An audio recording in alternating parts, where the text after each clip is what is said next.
Ainsi dormait là le patient et divin Odysseus, dompté par le sommeil et par la fatigue, tandis qu'Athénée se rendait à la ville parmi le peuple des hommes.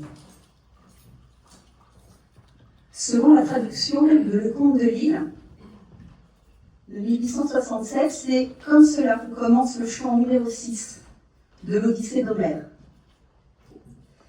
C'est celui, me semble-t-il, Cécile, que vous n'avez pas pu apprendre par cœur du fond de votre cellule de la prison d'Évine, puisque ce livre, objet transitionnel de liberté, vous a été retiré beaucoup trop vite.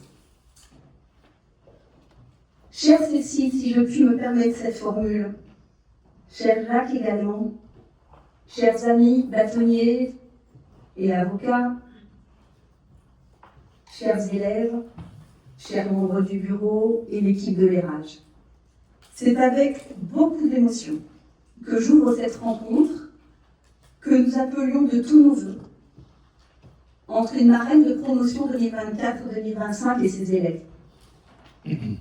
Je laisserai plus tard, puisqu'elle est un tout petit peu retardée, à Madame le bâtonnier Lessu, qui a présidé cette école pendant 3 ans, jusqu'à décembre 2025, qui est à l'initiative de cette merveilleuse carte de vœux que je vous remettrai, et qui est à l'initiative de ce baptême. Je lui laisserai le soin de vous confier les raisons de son choix de cœur. Je crois que le représentant des élèves aussi vous dira comment cette proposition a résonné au sein, comment cette proposition a résonné au sein de cette promotion. Parmi elles, une élève, Cécile Chaffin, qui a représenté l'Érage au concours annuel de plaidoirie des écoles le 15 mars 2025, vous a parlé. Depuis le mémorial de Caen, où se naît ce concours, Cécile Chaffin s'est élevée contre l'arbitraire et la torture et elle vous a dit que retentisse la colère d'une nation révoltée par l'injustice subie, que retentisse l'espoir d'un peuple qui n'a pour se battre que ses mots, sa détermination et sa poésie. Et alors, à 6000 km de là, je vous jure qu'elle nous entendra. Et Cécile, relève-toi, c'est l'heure, tu rentres chez toi.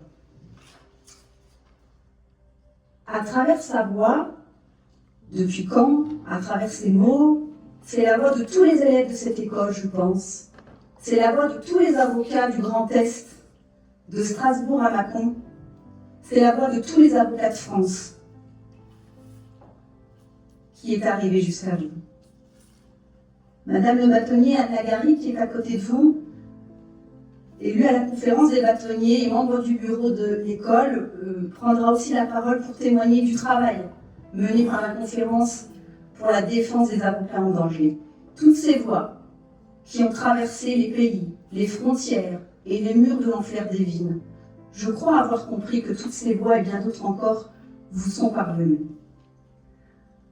Au nom de l'Érage, ses directrices, son équipe, les membres du bureau, les élèves des 3 promotions différentes de ces dernières années, je vous remercie sincèrement d'avoir accepté si simplement de nous rencontrer et d'échanger dans cet amphithéâtre qui me semble un peu trop académique, mais c'est l'endroit le plus frais de l'école pour vous accueillir aussi longtemps. Ce que je voulais vous dire, cher Jacques et chère Cécile, c'est que vous êtes ici chez vous. Vous avez devant vous des avocats en devenir, éternels défenseurs des libertés et des hommes. Vous avez des confrères plus aguerris, marqués comme moi, j'en suis sûre, par le souvenir des décomptes des jours de captivité des otages français.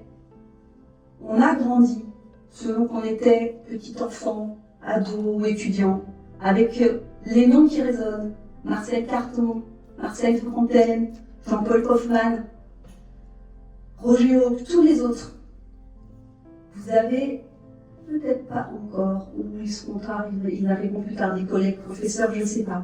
C'était peut-être prévu, mais il fait chaud, les trains circulent mal, il y a des bouchons dans Strasbourg. Vous êtes tous les deux un trait d'union entre tous ces mondes. Et ce moment, vraiment, se veut simple, se veut chaleureux, se veut interactif. Et c'est pourquoi, après peut-être les témoignages spontanés que vous voudrez bien nous livrer comme un cadeau, j'inviterai vraiment toute la communauté à entrer dans l'échange. Voilà, je laisse la parole au bâtonnier Anagari pour son témoignage. Merci, madame.